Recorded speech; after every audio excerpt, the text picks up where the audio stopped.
मैं आपको दावत देता हूं, आप अपोजिशन के दोस्तों को दावत देता हूं, ये जो है ना आग पे तेल छिड़कने के बजाय आए, मैं आपको अख्तियार देता हूं मुज़ाकरात करें। मैं आज भी अपने दरवाजे मुज़ाकरात के लिए, कि जब हमारे पंजाबी भाई कत्ल होते हैं तब क्यों नहीं कोई बात करते? जब बलोच को मुखबर के नाम पे कत्ल किया जाता है तब कोई बात क्यों नहीं कोई करता? जब यहां से शाबान से 11 पंजाबियों को बेदर्दी के साथ अगवा करके आज तक रखा हुआ है, उस वक्त हमारे दोस्त क्यों नहीं जज्बाती होते? उस वक्त क्यों हमारे दोस्त जज्बाती तकरीरें नहीं करते? DYSC के ट्रोलर्स ने एक प्रोपेगेंडा किया है और उनकी तस्लील करने की कोशिश की गई है, गालम गलोच की गई है, उसकी भी ये ऐवान सारी की सारी शदीद अल्फाज में समझ है। जनाब स्पीकर, उनकी इंटेंशंस इस जलसे की पुरअमन नहीं थी।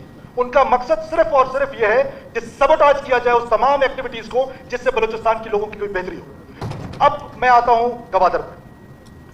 कुछ अर्सा पहले हमारा DYSC के साथ, डॉक्टर महारंग बलोच साहिबा के साथ, जिसको हम बड़ी इज्जत और एहतराम की निगाह से देखते हैं, उनके साथ हुकूमत का एक रिटन एग्रीमेंट हुआ है हुजूर।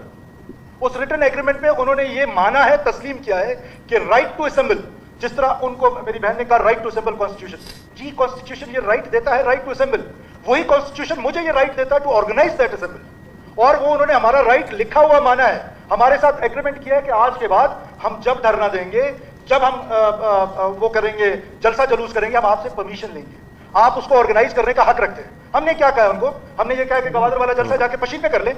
हमने उनको ये कहा गवादर वाला जलसा जाके डेरा बुकनी पे कर ले। नहीं जनाब स्पीकर, हमने जब उनके साथ निगोशिएट किया तो हमने उनको इनिशियली कहा कि आप तुर्बत पे ये जलसा कन्वर्ट कर दें। आप पहले ये सिलेक्शन ऑफ गवादर क्यों?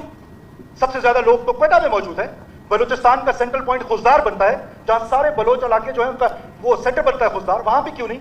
ये एक टेल में जाके क्यों जलसा सोचा गया? और 28 जुलाई जब गर्मियां हैं उस वक्त क्यों चुना गया ये जलसा? बिकॉज अगस्त के महीने में आपका बहुत बड़ा delegation, foreign delegation is coming to Gwadar, और फिर गवादर का जो सेकंड फेज है CPAC का वो शुरू होने जा रहा है। तो हमने उनसे इनिशियल जो मुज़ाकरात किए, हमने कहा आप तुर्बत पे कर लें। उन्होंने कहा नहीं जी हम तुर्बत पे नहीं करते।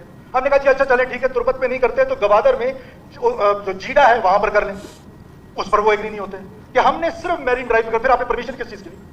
कि जब मैं आपसे परमिशन लूं बोलने का और आप मुझे ना करें, मैं फिर भी बोलूं, तो फिर परमिशन किस चीज की रह गई?